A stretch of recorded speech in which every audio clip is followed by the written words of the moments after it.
Hey everybody, welcome back to an all-new episode of 10 to Life with me, Annie Elise. Now I'm going to be honest, you guys, I have a little bit of a difficult time right now figuring out how I'm going to introduce today's case, how I'm going to tee this up, because there are so many twists and turns along the way. It's actually unbelievable as you go through it, so I don't even know really how I'm going to tee this up. Let's just jump right in.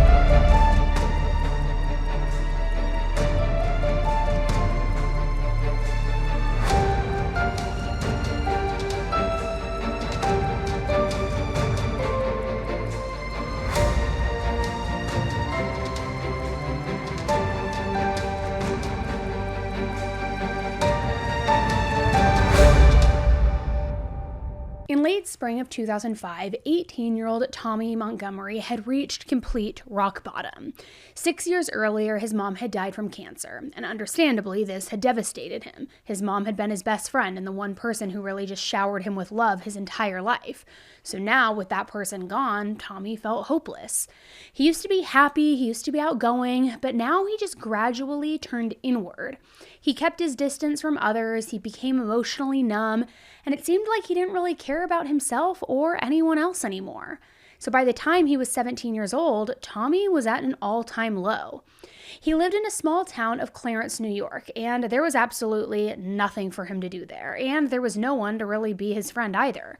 So he hated himself, he hated his life, and he hated everybody around him, especially the happy people, because why didn't he have a happy and easy life like everybody else seemingly did? He wanted to get revenge on someone, and he did one of the most awful things that a person could do. He brutally sexually assaulted a cheerleader that he went to school with, because in Tommy's mind, someone like her deserved it. Now, Tommy never got caught for what he did, but he did have these very intense feelings of guilt. He really did feel terrible about what he did. The only thing that was actually getting through this difficult period of his was the fact that he was going to become a Marine, just like his father. So in 2 months, he was going to go to boot camp, and he thought that that would turn his life around. He could repent, he could get back on the straight and narrow, things would be okay. But in the meantime, Tommy needed something to get his mind off of everything. He had always enjoyed playing card games, so he decided to join the gaming website called Pogo.com. His screen name here was Marine Sniper 1000. Now, this site was a place for people to play all different kinds of games online, like Texas Hold'em, Monopoly, you name it. It also has forums and message boards so players can instant message with each other, talk back and forth. And Tommy had joined a message board specifically for teenagers, hoping that he would connect with people his own age, find somebody to confide in. He had a hard time making friends in real life, remember, but he thought maybe he would have a better experience online. So one day, he received a message from somebody with the username Tall, Hot, Blonde, Big 50. Now, based on that username alone, Tommy was intrigued. He looked at the person's profile, and it showed this picture of a young woman who was tall, blonde, very athletic looking, long, muscular legs, just like you would expect from that username. She was also in that same teenager's chat room only, but the message that she sent Tommy told him that he was in the wrong place. This chat room was for teenagers, and his profile said that he was 46 years old. But Tommy explained to this tall, hot, blonde person that he really was a teenager. He was 18 years old to be exact. The account had originally been set up by his father, Thomas Sr., so he had been using it to play games, things like that. But he promised this person, this tall, hot, blonde person, "I'm not a creep, it's nothing like that, I swear to you." But the conversation didn't stop there. Tommy kept chatting with tall, hot, blonde. They talked for hours, as it turns out. And that's when Tommy learned that tall, hot, blonde was a 17-year-old named Jessie Sheeler. She lived in a small town as well, but in West Virginia. Now, Jessie said that she was just your typical teenager. She had a younger brother, she played sports, she had a big group of friends, she was planning to go to college, but she didn't really know what she wanted to do with her life after that. In fact, Jessie said that she felt lost. She didn't know what she wanted to do with her life. She had no direction at all. She hated the small town that she lived in, and she just wanted out. Plus, she had been recently fighting with her mom quite a bit, and that was just making things worse. So the two of them started really talking about some deep and meaningful things. Tommy opened up to Jessie too. He told her about his mom's death, his struggle to make friends. He even told her about that incident with the cheerleader from his school. And you would think that that last fact would absolutely scare Jessie away, But it didn't. Jessie actually said that she felt bad for Tommy in this moment, like he had been through a lot and it seemed like he was trying to turn his life around. She didn't care what he had done in his past, especially since it seemed like he had changed. So Jessie sent him some more pictures of herself. Some were of her playing sports, some were of her laughing and smiling, and some were her in a bikini. And Tommy didn't send her a picture of himself back right away, but he did say how he looked. He gave a description. He said he was 6 feet tall, muscular, had thick red hair, weighed 190 pounds, and he even mentioned that he was 9 inches. You know what I'm talking about? 9 inches down there. So now they were exchanging not only appearances, but more intimate things like the bikini pictures and like the details of how big your thing is. It kind of seems like it's not that hard to guess that he was hoping that his chats with Jessie would start to get more intimate. Tommy also said that he had a black belt in karate, that he had bullet scars on his shoulder and his right leg, and that he was going to become a Marine, just like his father. He was very much trying to sound like this very tough, all-American guy. And just like Tommy had hoped, Jessie seemed really into everything that he was selling, everything that he had to say. So they talked every day, all day, every day. They eventually moved off this gaming website and started talking over email. Then they graduated from that, they exchanged phone numbers, and they started talking on the phone every day. And their conversations were very flirty a lot of the time. And even though they had never actually met in real life, they even started telling each other that they loved each other. They started talking about their future together, and they considered themselves an official couple. But Tommy was still a little bit worried because he was leaving for military boot camp after all in just a couple months. He knew that he wouldn't be able to spend all of his time on the phone and the internet while he was there, so how would they maintain this relationship? Well, Jessie promised him that everything would be okay. They loved each other. They'd be together always and forever. That was the exact phrase that they would start using together. That ended up becoming very important to them. It was almost like their slogan, Tommy and Jessie, always and forever. So eventually, time passed, and Tommy went to boot camp in South Carolina, and they stayed in contact as much as they could. Tommy finally then sent Jessie a picture of himself, too, in his Marine uniform, and Jessie just could not believe how handsome he was. Tommy even got a tattoo of their special phrase, always and forever, with a heart and Jessie's name. Now, they had only been talking for a few months at this point, but their feelings for each other, they were super intense. However, their relationship, if you can call it that, was about to become even more difficult, because after boot camp, Tommy ended up being deployed to Iraq. Now, when he found out, Tommy was really upset, and he told Jessie that he was actually going to take his own life, hurt himself while he was there, while he was deployed, especially if she left him while he was gone. But Jessie begged him not to. She said she needed him, she loved him, she wanted to be with him for the rest of her life. So they decided to come up with a plan together, a solution of sorts. While Tommy wouldn't have a lot of access to a phone or the internet, he could get mail more frequently.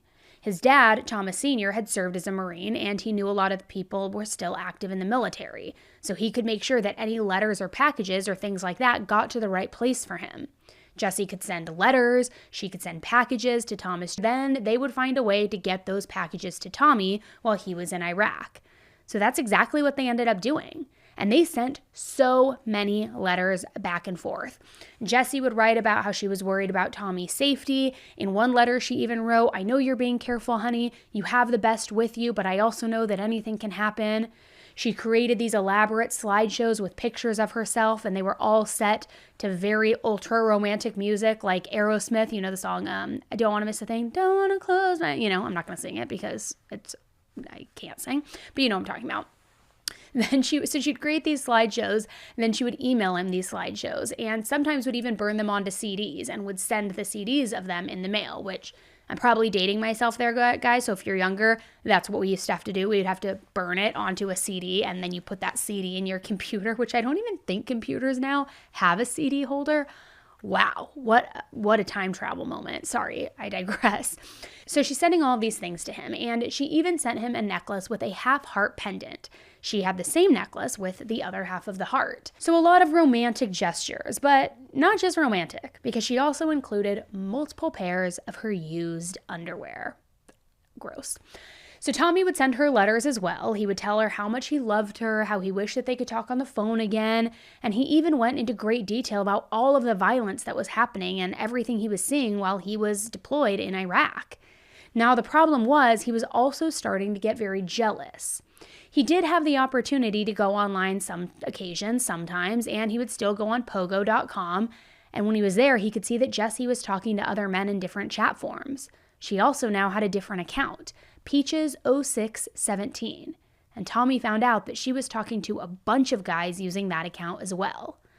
So Tommy was pissed. He told Jesse that she wasn't allowed to talk to other men, whether it was online or in real life. He said that she belonged to him, and if he broke any of those rules, she was a whore. Even Tommy's dad got involved in this situation. He found out that Jesse was supposedly cheating on Tommy, and he contacted Jesse to just tell her off himself. He said that Jesse didn't deserve Tommy, and he didn't think that they should stay together. In fact, he ordered her to break up with Tommy, saying she had to stop talking to him immediately because if she did anything else, it would only hurt Tommy more. But Jesse wasn't going to give up on this relationship, especially not that easily. So in one of the conversations between the two of them, Jesse told Thomas Sr., "Tommy has let it go. Why won't you?" And Thomas Sr. wrote back, "Because you will hurt him, and he's an idiot, and he will believe your lying ass." But Jesse insisted that she wasn't flirting with those other guys. It was just casual conversation. She had no feelings for them. She couldn't believe that Tommy thought that she was cheating on him. In fact, she told Tommy that she loved him, only him. And as an apology, she sent Tommy more pairs of her dirty underwear, which, not the most romantic thing, but okay, maybe you're trying to prove your loyalty in some way. And apparently it worked, because Tommy forgave Jesse. Now, Thomas Sr. was still not a fan of the relationship, but he didn't get a vote in this. He didn't get a say. Tommy just couldn't let Jesse go. So 8 months after they had first started talking, Jesse ended up turning 18 years old. Around the same time, in December of 2005, Tommy proposed to her. He was still in Iraq at the time, but Jesse, she said yes. She was in love with him. They agreed that as soon as Tommy got back to the U.S., they'd run away together, they would get married. They didn't know or care where they were going. They just wanted to be with each other. So Tommy sent Jesse a red poinsettia as a Christmas/engagement gift. Jesse sent him an engraved dog tag that read, "Tommy and Jesse, always and forever." And they couldn't stop talking about their wedding, especially their wedding night, because keep in mind, they still never met in person. So they definitely had not been intimate with each other yet. But at this point, it wasn't uncommon for the two of them to send pretty much the most explicit messages you can think of to each other, if you know what I mean. Think phone sex, chat room sex, letter sex, pen pal sex, whatever it is. But in one of their more tame conversations, Tommy wrote a letter which read, "My dearest, sweetest Jesse, honey, I love everything you gave me for Christmas, but the one thing that I cherish the most is your love. I haven't heard I love you from anyone but family at Christmas time. But sometimes I was forgotten because my aunts and uncles had other things to do, plus their own kids. So honey, you know I cherish those 3 little words. You made this my best Christmas ever. I will never forget Christmas 2005. Baby, I am so excited about running away with you. I want you in my life now, tomorrow, and forever. You mean everything to me, honey. Without you in my life, I am nothing. You give me a reason to keep on going. Honey, I can never ever repay you for everything that you have done or given to me. That is why I love you so much, honey. My love is unconditional, and it will be until the day that I die. You are very much stuck with me, honey. I am not leaving, and only you hold the key to let me go. No one else will make me leave you. I will fight them to the death, baby. Remember our motto, always and forever, honey. I love you, Jesse Blair Chandler Montgomery. I can't wait to be with you. Then it'll only be us. I love you, Jesse. Your very sexy Marine, Tom." I mean, pretty heavy, pretty hot and heavy, and it seems like they clearly are super over the top in love, right? So in February of 2006, Jesse received another letter in the mail. She was excited, thinking it was another letter from Tommy. But it wasn't from Tommy at all. Jesse opened up this envelope, and what she found was very confusing. Because inside was a picture of a family. A middle-aged man and a woman and 2 young girls. They were all happy, all smiling. And there was also a letter enclosed. And part of that letter read, "Jesse, enclosed you will find a picture of my family. Let me introduce you to these people. The man in the center is Tom, my husband. There is no Tommy. He's taking advantage of you. You need to be much more cautious with your safety. You will only be hurt by a man who has mastered the art of manipulation and lies. Do not trust the words on the computer." So this letter was from somebody named Cindy Montgomery. She claimed that she was married to a 46-year-old man named Thomas Montgomery. who had really been pretending to be Tommy this entire time. But Jessie had a picture of Tommy. She had been messaging with him for months, writing him letters. They even had talked to each other on the phone a few times.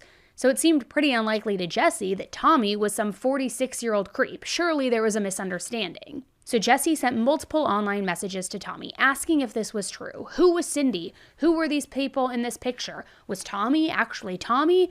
Or had he been some weird, catfishing, middle-aged man all along? Well, Tommy insisted he was who he said he was. He said he had no clue who Cindy was and that he had no idea who sent that letter. But Jessie kept asking him questions. The letter was too specific, and it seemed unlikely that somebody would just fake this entire thing. Plus, she and Tommy had been talking for about a year at this point. So would somebody really fake something like this for that long? Well, eventually Tommy came clean. He wasn't an 18-year-old Marine on deployment in Iraq. There was no Tommy. He didn't exist.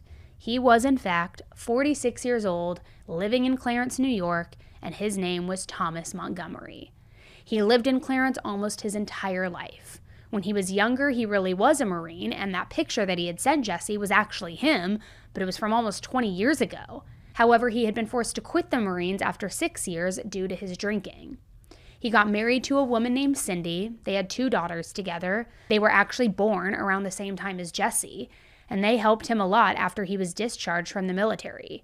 They gave him purpose, he stopped drinking, he even became very involved with their lives, coaching their swim teams, teaching their Bible study at the local church, and just supporting them as much as he could. He actually eventually even got a good job working at a local factory. He was a machinist, so he made different power tools. But by 2005, he had been married for 16 years, and his daughters were now teenagers with their own interests, their own social lives. They didn't seem to care anymore about playing with their dad, spending time with him. Tom had also been in the same job for about 12 years now, so it wasn't new or exciting for him. He was getting bored with his mundane, everyday, reoccurring life. It was the same thing every day. Wake up, go to work for 8 hours, go home, walk the dog, drive his daughters to swim practice, go to bed, rinse, recycle, repeat, you know. And his marriage was also suffering. Tom was struggling with erectile dysfunction, and his performance in bed was less than ideal. It ended up putting a big physical and emotional strain on him and his wife. It even had gotten to the point where they barely talked to one another and barely spent any time with one another. It was like they were virtual strangers. So instead of telling his wife how he felt or trying to go to counseling or even thinking about maybe divorcing, Tom went online. He talked to lots of strangers about his life, his issues, and even though he never explicitly mentioned that he had a wife or kids, he seemed to be opening up to a lot of people. And Tom spent the majority of his time on Pogo.com. He liked this website because he had always enjoyed card games, especially Texas Hold'em. He used to play poker with a group of friends every single Friday. He had even won his company's card game tournament for the past 2 years. It was something he really enjoyed doing. But the other thing that he really liked about this website was the chat feature. He spent most of his time talking to other people. When Jessie first messaged him and confronted him about the fact that he was 46, way back when they had chatted for the first time, he had panicked. Remember? He said, "Oh no, it was my dad's account." He actually thought for a moment that Jessie could have been the police doing some sort of sting operation, cops lurking in online forums, pretending to be minors, catching creeps, doing things like that. So in that moment, he decided he was going to make up this character of Tommy. It was like Tommy was everything that Tom wasn't. And even though Tommy was a and a loner, Tommy was who Tom wanted to be. And he just became obsessed with this person, this character, this fictional version of himself. He started spending every minute he could online talking to Jessie. He'd get home from work, kick his daughters off the computer if they were using it, and he would just spend the rest of the night messaging her. In January of 2006, he even wrote a note to himself at work which said, "On January 2nd, 2006, Tom Montgomery, 46 years old, ceases to exist, and he is replaced by an 18-year-old battle-scarred Marine. He is moving to West Virginia to be with the love of his life. All the paperwork is set, birth certificate, social security card. He is strong, good-looking, battle-hardened boy. He has millions in the bank." It was almost like this was like a New Year's resolution, or like he was trying to manifest turning into Tommy. He seemed to genuinely believe that he could. He later wrote another note to himself that said, "I wish I would know the exact time I would change to the new Tom to prepare for it." It seems like this guy was just clearly delusional. And I think that this is obvious, but it doesn't matter how much Tom genuinely, truly believed he was Tommy, he was still Tom, a married 46-year-old man with 2 children, and he was sending messages to a then 17-year-old girl, some of them being extremely, extremely sexual. I mean, he was just a total and utter creep. He then became so obsessed with talking to Jesse online that his wife Cindy began to notice. Every day he would just run straight to the computer. He would stay there all night. He was ignoring her, he was ignoring their daughters, and he wasn't involved in their family at all. So Cindy started getting really upset, which I think most of us would. But she couldn't understand what was on the computer that was taking all of his attention away from them. Was he really just so interested in online games? Cindy had this gut feeling that Tom was keeping something from her. So she started snooping around while he was at work. She looked in his closet, and that's when she found dozens of letters that were addressed to him. She also found what was even more concerning, because it was a box full of what looked like a young girl's underwear. And not just one pair, several. Remember all the used underwear that Jesse was sending him? So then she went over onto his computer. She logged into his Pogo account and she found the hundreds of messages between Marine Sniper 100 and Tall Hot Blonde. She discovered that he was lying about his age and talking to a girl who was a minor when their conversation first began. She was horrified. She was pissed. She was infuriated with Tom, but not angry with Jesse at all. In fact, she was actually really concerned for her. She was young and naive, and she had no way of knowing that she had been, virtually digitally cheating with a middle-aged married man. She was being manipulated and didn't know it. So Cindy's motherly instincts kicked in, and she knew that she had to tell Jesse what was really going on. She thought about her own daughters if they were in a similar situation. Cindy hoped that somebody would help them if they ever got the chance. So that's how Cindy ended up sending Jesse that letter. Cindy also confronted Tom about everything as soon as she had the chance to. She ended up writing him a note which read, "What I cannot believe is that you are living out some bizarre fantasy as father and son. If you want to separate, we can. But to continue to lie to me and the kids while she is sending, quote, your son gifts in the mail is not acceptable." Cindy didn't immediately start the process for a divorce, but she did send Tom to live in the basement, and that really upset him.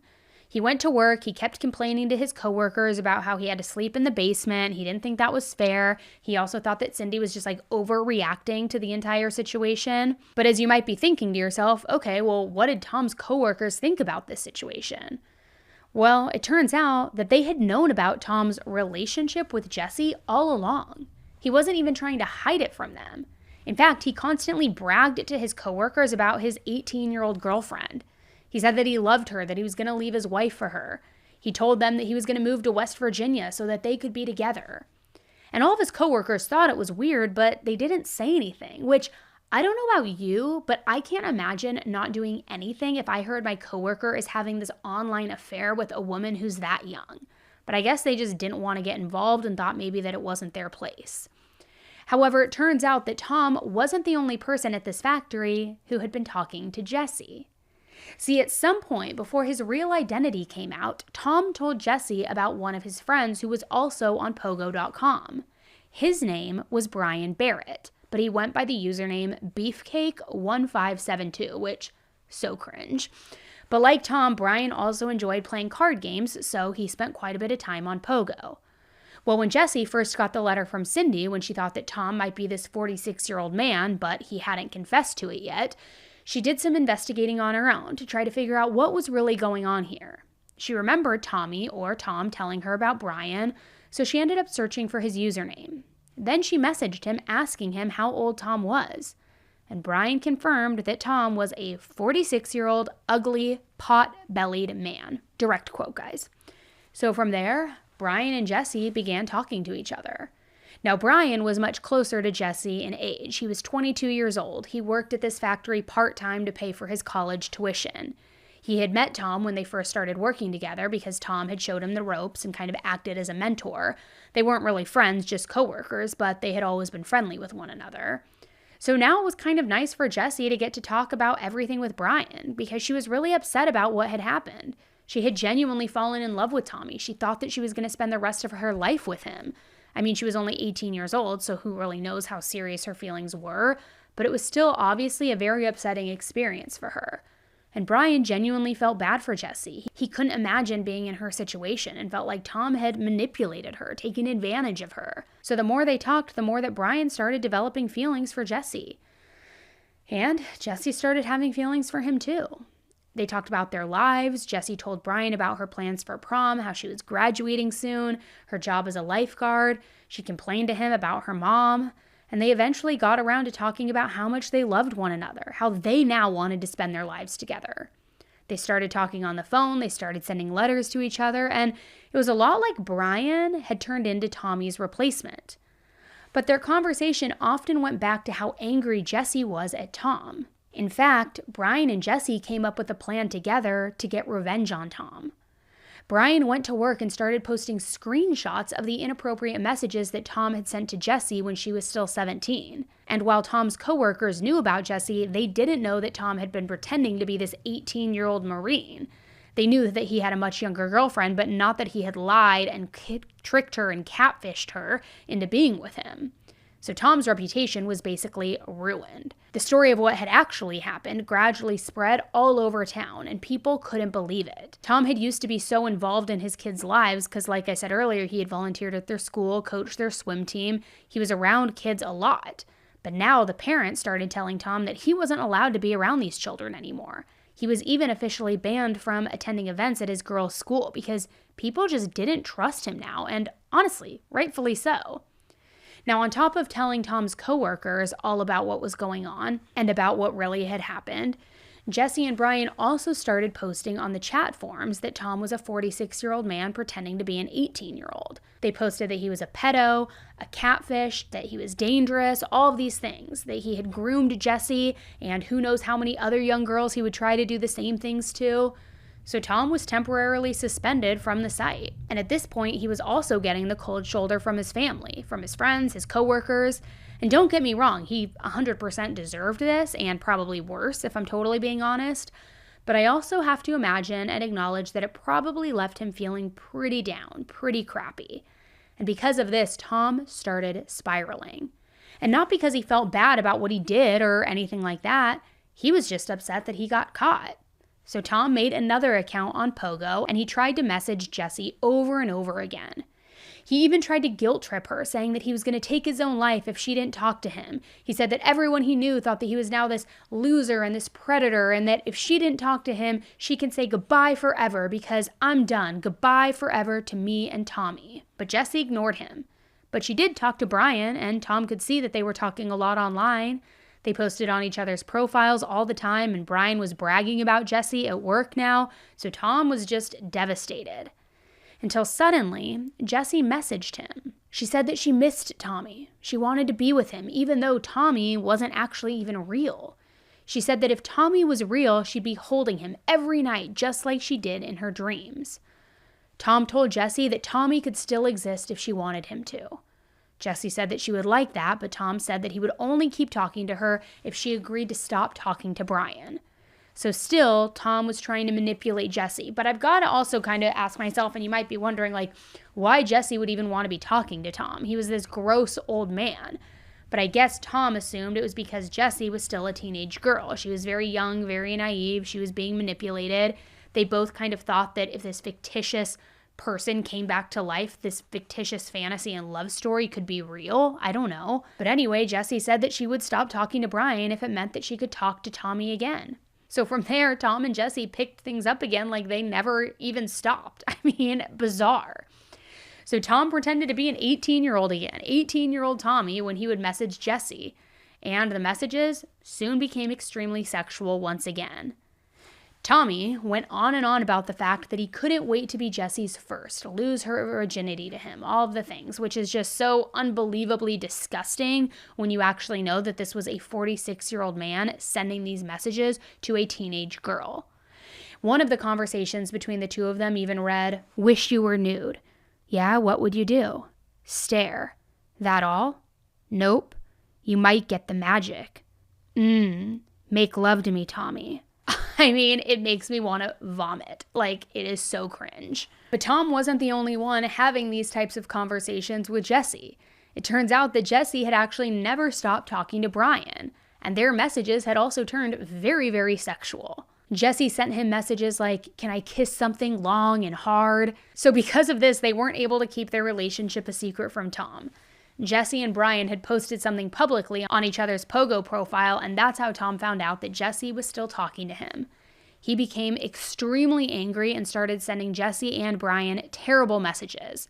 He called Jesse a whore, Brian her pimp, and much, much worse. And this basically went on for a few months, starting in May of 2006. This constant, just back and forth. Jesse was talking to both guys, but she would tell Tom that she wasn't talking to Brian. She would tell Brian that she wasn't talking to Tom, and it was just nonstop drama, a continuous cycle. Both men thought that they were in love with Jesse, and at one point, Brian said he was going to drive to West Virginia to see her. Now, at first, Jesse acted very excited, but then later she asked Brian not to come. She said that she was worried that Tom would find out, that he would flip out, and that it would just get messy. Tom would send Jesse messages about how he wanted to put his snake in her. Gross. It kind of reminds me of Chad Daybell talking about his storm. Ew. But then he would also turn around and send her these awful messages whenever he found out that she was still talking to Brian. He told her he was going to post her address online so that strange men would find her, would attack her in a sexual way. And one conversation between the two of them actually read pretty disgusting and gross, and let me read it for you. "He knows you want him now. I don't want him. So Tommy is gone forever. No, Tom, stop that. Yes, Jesse, he leaves with me on Saturday. No. You got a new tease. No. Yes, you do. You sent him a message that you want his dick hard. Tom, please stop. I said I was wrong to do that, and I won't send any more, I promise. It's too late, Jesse. You open that box. My heart can't take this. I compare every blonde to you. When my phone rings, I hope that it's you. I know that feeling. Honey, I want something I can't have. Me too. So it's best if I just leave. Best for who? I need to turn my heart black. I can't believe that after all we have gone through, you can just turn your back and walk away. It's not easy, honey, but I have to. Honey, you don't want the same thing I do in this relationship. You want friendship, but I want more. What do you want from me? I want what I can't have. I'm not Tommy, honey. I know. You have Tommy in your heart. But I want him in my arms. I want to hold him, kiss him. I mean, just completely deranged. And like, again, they're in this fantasy, like vortex matrix. I don't even know what you would call it. But then in another message, in a different conversation around the same time, it reads, "You're a whore and that's all you'll ever be. So you need Pogo to continue sucking guys' cocks on there. Okay, honey. I'm not your honey. Brian is now. I love you and will miss you, Tom." Another lie. "Goodbye, baby, and whatever. I'm leaving now. Sure you are. And you will be back, but you've made your decision, so live with it. You got what you always wanted. Brian alone with his cock whore. Run to Brian, you cock whore. He's waiting for you." And at this point, she's not responding. He's just kind of unhinged rage texting. "Yep, liar. I knew you and Brian would be together on here. You just wanted rid of me, so you got it. And you keep on lying, yet you would never delete Pogo, so your track record is still intact. You've lied every time we have talked. Nice record. Hey, liar, still there? Hey, whore, you suck your BF Brian's cock today? Are you here?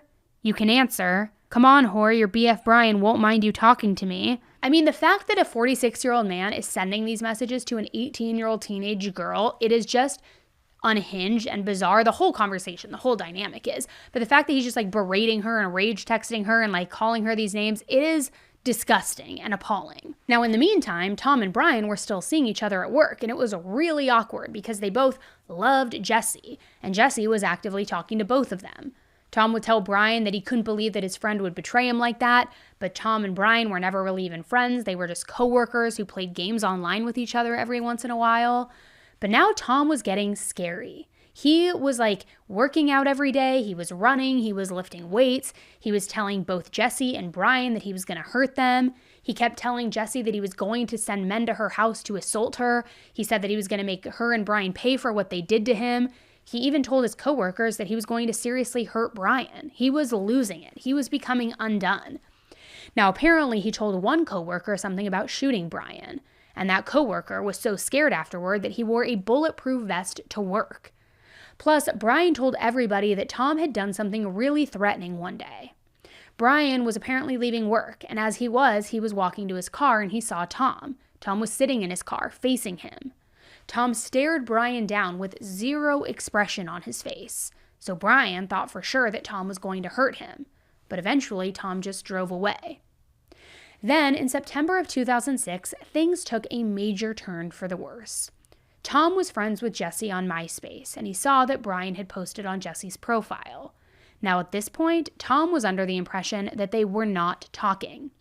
So once again, Tom was mad that Jesse had lied to him. He completely lost it, and he started posting terrible things about Jessie on her public profile, insulting her again, saying that he hoped that a group of men would hurt her. He called her a whore, a liar, every terrible name that you can think of. He would randomly call her on the phone and just start screaming at her, and it was pretty scary. This went on for several days too. And then on Wednesday, September 13th, Tom started sending Jessie very personal messages. She never replied, but Tom didn't give up, and he sent her messages over and over and over again, all the way until that Friday, September 16th. And that's when he sent Jesse one final message saying he was logging off of Pogo and he would never be returning. That same weekend, Brian's family decided to go camping. Now, Brian usually loved going camping, but he decided to stay home and let everybody else go have some fun without him. He said someone needed to stay home and take care of the pets, so he was happy to be that person. Then on Sunday, September 17th, Brian's family came home. But they couldn't find Brian anywhere, and it looked like the pets hadn't been fed for several days. Now, Brian was generally very reliable, very responsible. They had no idea where he was, though. They hoped that he maybe just went out with friends, even if that was really unlike him. And I think that they were just kind of being hopeful because they didn't want to think that something bad had potentially happened to him. But the next morning, on Monday, September 18th, the security guard at the factory that he worked at noticed Brian's car was in the parking lot. Brian usually wasn't there that early in the morning, so it was a little weird. The guard went over to see if everything was okay, but they saw that Brian's driver's side window was shattered. Brian was also inside the car, but he wasn't moving. So the security guard called the police. They discovered that Brian had been shot 3 times through his window. They also found out that Brian had clocked out of work on Friday, September 15th, around 10:15 p.m., so they figured that's when he had been shot. There wasn't anybody at the factory over the weekend, which explains why it took a while to find Brian's body. There were also no bullet shell casings found, but there were 3 bullets inside Brian. A gun clip belonging to a .30 caliber rifle was also at the scene, and it was covered in dog hair. They also found a peach pit in the bushes near Brian's car. So the police talked to the people who lived in the area, and multiple people said that they heard gunshots on Friday night.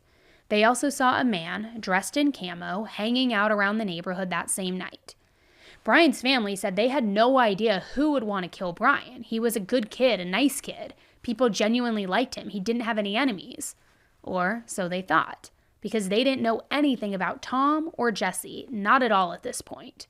But of course, Brian's coworkers told a very different story. When they heard about Brian's murder, they all started calling the police with different tips related to the case, also to this crazy online love triangle. They also mentioned Tom's very strange behavior the past few months. And apparently Tom had even told a few coworkers that if he was ever going to kill someone, he was going to use a .30 caliber M1A military rifle. He also specifically said that if he killed someone, he wouldn't be stupid enough to leave the shell casings at the scene of the crime. It's looking pretty similar, right? So at this point, the police thought that they knew who killed Brian. Tom seemed to be his only enemy. The only problem was they couldn't find Tom anywhere. He wasn't at work, he wasn't at home, he was nowhere. They were worried that Tom was going to go after Jesse next, so they ended up calling her. She said, though, luckily she was okay. She was at home, she hadn't seen Tom, and the last time that he even tried to contact her was Friday, September 15th, the night that Brian was murdered. It was really late that night when he messaged her, almost midnight. He was asking if she was waiting for her boyfriend, but she ghosted him. She didn't reply, and he kept on messaging her, asking if she was talking to Brian. Then finally, that's when he said he was done with the gaming website. He was not going to be coming back. He was logging off, not coming back. So at least Jesse hadn't been hurt, and it seemed that Jesse was okay. Now, even though Jesse said that she was safe, the police in New York wanted to check for themselves, just to be safe, to make sure that Tom wasn't stalking her, that he wasn't going to pop up. They wanted to make sure she was protected. However, when they got to Jesse's house, she wasn't home. Instead, a petite, curvy, middle-aged woman with very short hair answered the door. It was Jesse's mom, Mary. She said Jesse didn't live there anymore. She was away at college. She hadn't been home for months. But the police insisted that somebody had just talked to Jesse a couple of hours ago and said that she was there. Well, Mary kept saying Jesse wasn't home. She hadn't been home. She didn't know where she was. She also didn't have a phone number to call her.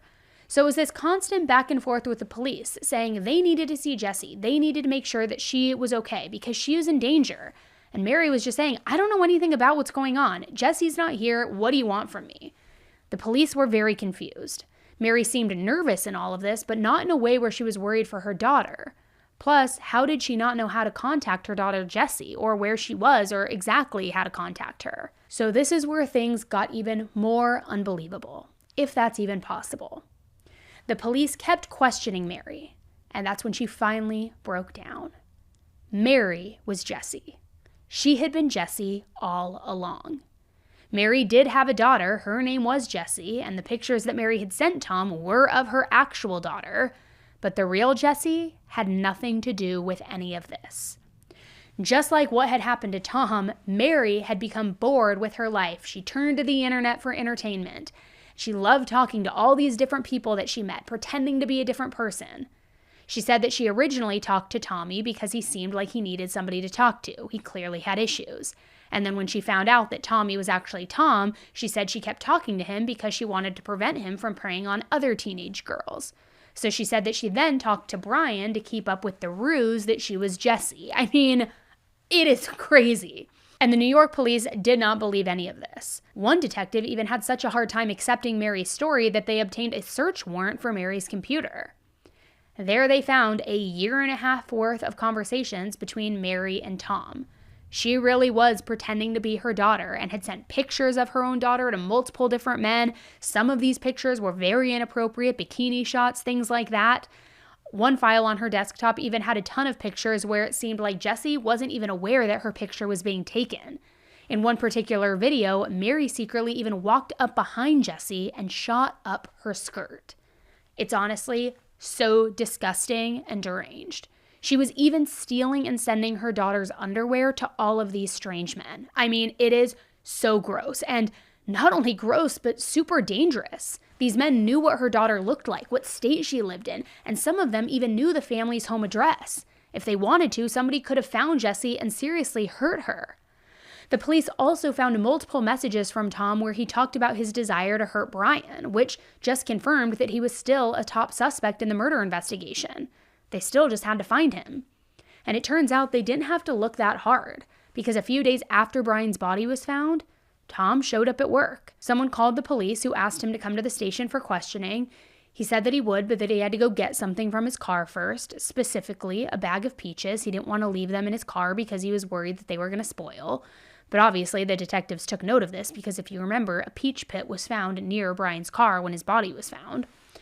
So during the questioning, Tom said he didn't have anything to do with Brian's death. He said that on Friday, September 15th, he went out to eat, he got home around 10 p.m., and that was that.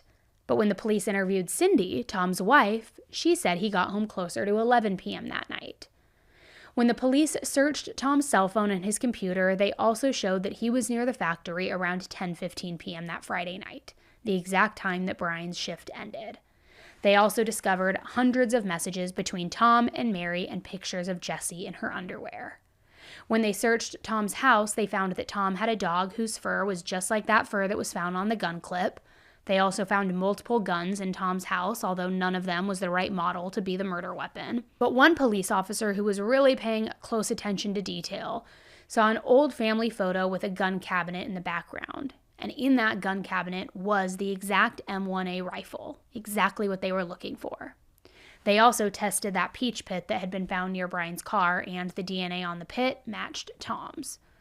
So Tom was taken back to the station for questioning, and this time the police told him the truth. They revealed that he had not been talking to an 18-year-old Jessie at all, but he had been talking to her middle-aged mother this entire time. Now, if you can imagine, Tom's face went pale. He was completely speechless, and it was obvious to the police that Tom hadn't had any clue about any of this. He was shocked. It was truly unbelievable because Jessie had seemed like a teenage girl this entire time. So finally, on November 27th, 2006, Tom was arrested and charged with second-degree murder. He also was denied bail. While in jail, Tom made multiple calls to his wife, Cindy. He said that he never killed Brian, but he did say that the gun clip that was found near Brian's car was his. He also said that it had never bothered him that Jessie was talking to Brian, and apparently he thought Brian was good for her, that she finally found someone her own age, or so he thought. He also tried to make it sound like Brian had been receiving a lot of threatening messages from random men at work, and that it was probably one of them who killed him. Not that Cindy wanted to hear any of this, though, and not too long after his arrest, Cindy and the kids officially cut off all contact with Tom. They were disgusted by what he had done. They wanted nothing to do with him. So Tom was alone again. And just like all of those other times that people had abandoned him, he struggled in jail. He was emotional. He tried to take his own life, but he survived, and he lost a lot of weight in the process. A year after his arrest, Tom pleaded guilty to first-degree manslaughter, and he explained exactly how he had killed Brian. He said a few days before the shooting, he asked a coworker about Brian's schedule, so he knew that Brian would be working that Friday night. So that night, he waited for Brian outside the factory, and after Brian got into his car, Tom rushed over and he shot him 3 times through the window. Tom received 20 years in prison, and the judge who sentenced him describes the crime as a total senseless killing, the result of a non-existent relationship. Because yeah, there was no relationship. It was 2 middle-aged people pretending to be teenagers who then got in a real teenager, like locked into their vortex matrix love triangle catfish thing. There was nothing real about any of it. A couple years after his sentencing, Tom appeared in a news interview. He said that he had never guessed that Jessie wasn't who she said she was. He really thought that he was talking to an 18-year-old girl. He blamed her for everything, saying that this murder was actually mostly Mary's fault. He also tried to make it sound like he had never been interested in Jessie and that he had tried to end the relationship multiple times. He even said that he made up the whole story about Iraq, also that he could eventually say that Tommy died in battle. That way, he could finally just end things for good. I really do. She had a lot to do with this too. Don't make the mistakes I made. Don't sit and keep everything inside. Don't think you can settle your problems by talking to somebody on the internet, because all it does is make it worse. And don't push your family away from you. When you have problems, pull your family in closer so you can be stronger. Because I see the hurt in my kids' eyes every time I see them. And it just hurts me even more. I mean, the guilt kills me every day. Now, if you think about it, there are multiple victims in this case, including Brian and Jessie, the real Jessie. Brian's family loved him so much, and he had such a bright future ahead of him. He was kind, he was genuine, a good-hearted person. He was also this big softy and a bit of a loner, and his grandpa often jokingly but in a lovingly way would call him Lurch. He loved sports, he played baseball in high school, later even in adult league, and he became the MVP. But Brian had also always been great with kids, wanted to be a shop teacher, be a dad one day, but he never got the chance for any of those things. He was a good guy who got caught up in this very, very bizarre situation. And he suffered because 2 delusional freaks who were experiencing this midlife crisis lured him into this dramatic love triangle also they could feel something. And like I said before, the real Jessie was also a victim in this. Her mom was secretly taking pictures of her while she wasn't fully dressed, sending them to random men, sending them her stolen underwear. It is sick. And she only ended up finding out about what had happened in a really strange way. Mary never told her what happened. In fact, Mary never told anybody what had happened. One day, a while after everything went down, Jessie was reading the news online and saw her picture in an article. Then she saw her mom's name and she read about the whole thing that happened, the whole story. Jessie then ran to her dad and told her dad, and her dad almost immediately divorced Mary. Jessie also completely cut off communication with her mom as well, which I have to say, good, because obviously Mary did not have her best interests at heart. And it's unclear why Mary did all of this in the first place, if she ever really loved either of these men. She currently lives with her parents, and she has never been charged with anything related to this murder. Now, I don't know about you, but I don't understand how Mary managed to get away with everything without facing any real charges. I mean, she was literally taking and sharing racy photos of her underage daughter, stealing her underwear. What she did was terrible, and while there aren't many laws against lying online or catfishing, I mean, the photos alone should count for something. But what do you think? Do you think that Mary should have been charged with anything? Is she at all responsible for Brian's death? It feels like it's indirectly she was the catalyst in all of it, right? And let's also say Tom's sentence is ridiculous. Only 20 years? Really? Now, I know we say a lot of the time that things aren't what they all seem, but that's especially true with today's story because literally nobody except Brian was who they said that they were. It floors me. It is one of the craziest cases I think I have ever heard.